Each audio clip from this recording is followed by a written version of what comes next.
Okay, welcome back to another episode of Cooking with Mr. Dan. Today we're going to make us a nice carnivore dish. It's a dish you guys probably ate when you were growing up. You probably still eat it. We're going to make a carnivore version of the Salisbury steak. So a little background about that. The Salisbury steak was created back in during the Civil War. They had a doctor named Salisbury. And he created this meat dish for people that were having gut issues and other things going on. So he created the first, or not the first, but he was a proponent of the basically high protein, high fat diet. So there you go. He did that, and that was back during the Civil War. And since then, people have gone crazy with this recipe trying to outdo it. So we're going to make it pretty simple. We're using some the gravy juice that we're going to use, or gravy juice, let's call it that, is some of my leftover juice from when I do a slow cooker recipe. But anyway, it's pretty simple, pretty easy, so let's get to it.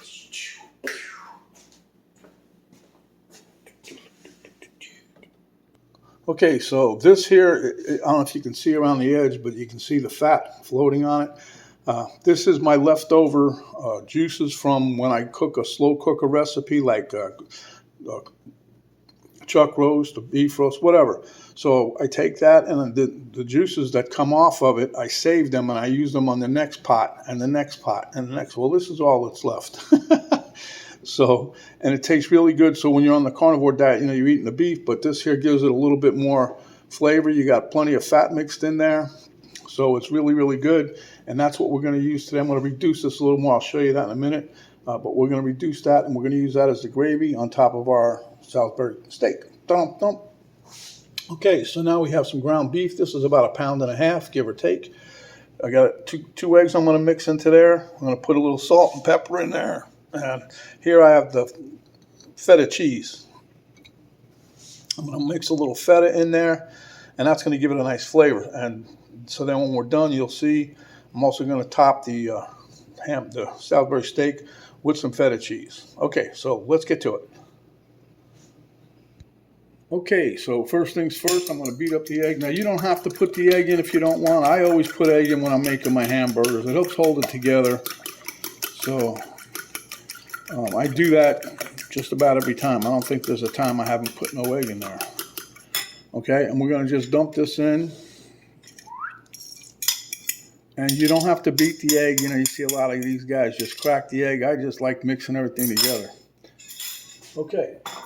So on top of that, then we're going to take some of our Feta cheese, okay? It comes in a block, usually, and it usually has a lot of juice with it, at least where I get it from the deli. Does this one I got from Sam's when I was in there the other day. Anyhow, we're just going to crumble this up and mix it in our meat. That's going to give us a nice little flavor on the inside as well. This is a fermented cheese, so it's good for your gut also. Tastes good, it's a little salty, so you might want to pay attention to that when you're adding, if you add salt to your dish. Now, salt is another thing. Everybody says salt's bad for you. Well, it's not really bad. So, anyway, we're not going to get into that. That's a different day. But we're just going to mix this up. And I'm going to mix this now with my fingers. So, let me mix this up real quick, and we'll be right back. Okay, this will be from my daughter, Stephanie, but she always wants to know how I get my burgers so nice and round and look like they just came out of a box. I don't know. But anyway, I have these little rings here I use, 4-inch ring. I think it's a pastry ring, actually, but it doesn't matter. I got these on Amazon years ago. I got a box of 6. I've given a couple away. I still have some, and I have this one. I just keep, you just use it over and over, and you don't have to worry about it. But what I do is I mash my hamburger meat in here,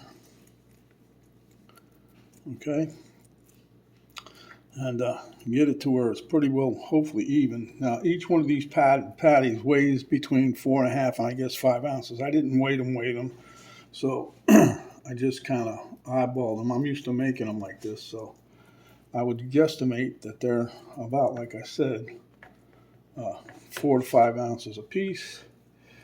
Then I spread these out. This is just a regular little old spackle tool, spatula or whatever. You see these guys use this kind of thing for scraping a pan or putting spackle up on a wall if you got a hole, crack, you know. So this one I just use for just meat, just cleaning dishes. I scraped the pans clean with it. Okay, so anyway, mash that down a little bit because I try to keep them, you know, from shrinking too much. They're gonna shrink anyway. So I've got a total of six of these. For lack of a better term, we're going to call them burgers, okay? But they're supposed to be like Salisbury steak. Like I said, I don't know that they ground up the meat during the Civil War, so I'm just going to say these are them. So if you look at the white spots in there, don't think that's fat or butter. That is the feta cheese, okay? That's what's in it. So I'm going to put these in the fridge for a minute. I'm going to get to the gravy real quick, and then we'll cook the burgers. Okay, like I said, this is the leftover juices to include fat because there's a fair amount of fat in here. What I do with this is when it's cooled down, I put it in the refrigerator and I actually scrape off the top of it because that's all beef tallow is what it is. It's all the extra fat that floats to the top. I cool it down and then I scoop it up and I save it in a container for when I'm cooking. Let me just show you what I mean.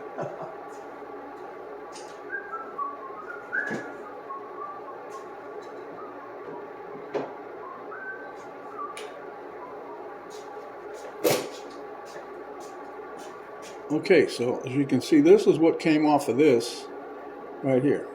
Okay, that's how much fat's in there because that fat is all rendered down from the meat when it's in the slow cooker.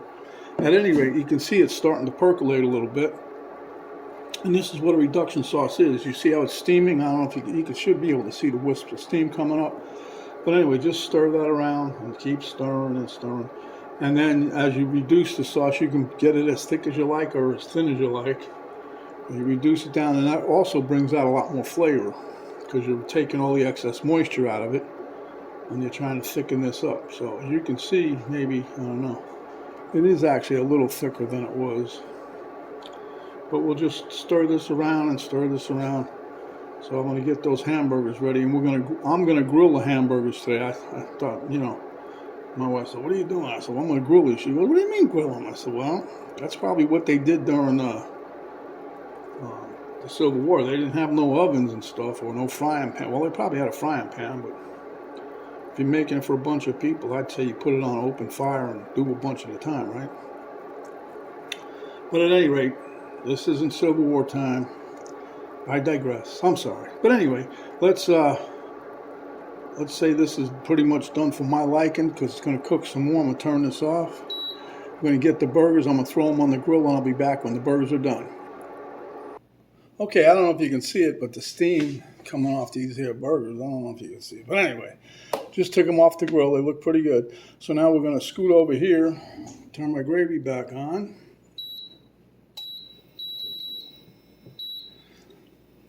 And I don't have this up really high. I got it like at 200 degrees, 210 degrees.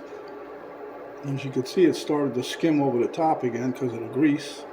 But that's okay. That's what we want. Those carnivores like that stuff. So this is, this is another carnivore style dinner, but it's to help keep you guys healthy. You don't realize what you're doing to your insides by going carnivore. I mean, well, your labs change a lot, and you start rebuilding cells and tissue and taking all that inflammation away. Okay, anyway, let's get on to this. We'll take a burger and stick it in there. Take another one, stick it in there. I'm going to take 3 of them for right now. Okay. Whoop. Get up there. Hey.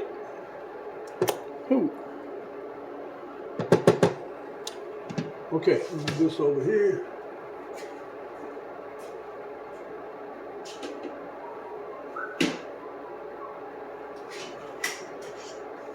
I know this spoon here is probably a little bit bigger than we need. Probably just should have put 2 of these bad boys in there. But anyway, as this stuff starts heating up, just start covering your ground beef with the juices that you have. And once everything's nice and hot, serve it up. So as you can see, it looks pretty good. And those little chunks of chuck steak or chuck roast, whatever was in there, and when I made the slow cooker, that's in there too, so that's an added bonus, huh?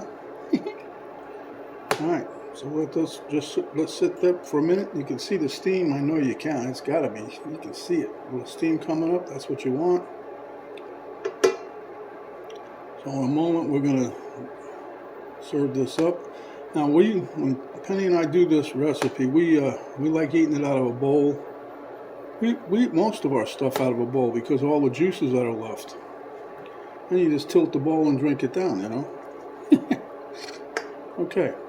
So as you can see though, this sauce from the roast, you see how it's nice. It's going to taste good too. Whatever you seasoned it with, salt and pepper. Some people put other seasonings in there. I try to just use salt and pepper. It gives a little bit more flavor for us, but better than just salt. But we like the salt, trust me. Penny and I like the salt. Okay, so I'm going to say this is done for now. And we're going to take this and we're going to put it in our little bowl. Move you guys over here. So anyway, then we're going to take, and I crumbled up that piece of cheese. There's still some of that left. I didn't use it all. But anyway, we crumble that up. Put that in there.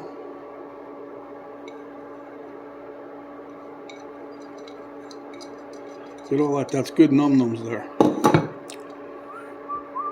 And while you guys were away, I chopped up a little bit of bacon, so you can throw some bacon bits on there if you like.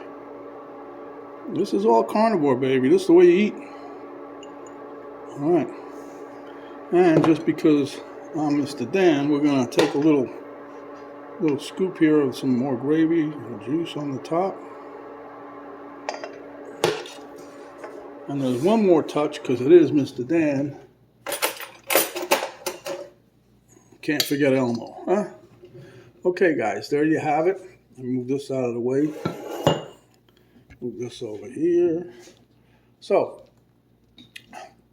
geez, I'm making a mess out of this. Anyway, so this here is what you have, okay? Whoop. See, I'm making a mess out of this one. Anyway, here's what you have. This is my version of the carnivore style Salisbury steak with feta cheese. Like I said, topped it with a little bacon. You don't have to do that, and that's what we have to eat. So, for you guys, I'm going to take a bite. I wasn't gonna, because I'm kind of working on a 15-hour fast here, but right now it's probably 13 hours, a little more than 13. Anyway, let me take a little piece of this. We're going to take a nice little bite. Whoop. Something's holding me back here. I don't know what this is here, right? Okay. Whoop. What's holding it back? Okay, anyway. Wow. I know Penny's going to like it, and you will too if you give it a try. This is Mr. Dan saying thanks for watching. Give us a thumbs up, share it with your friends, subscribe if you haven't yet. And when you do, you'll be happy. So guys, stay hungry, and when you are, come back and we will give you another delicious, delicious carnivore dish just like this. This is Mr. Dan saying thanks for watching, and we'll see you on the next video.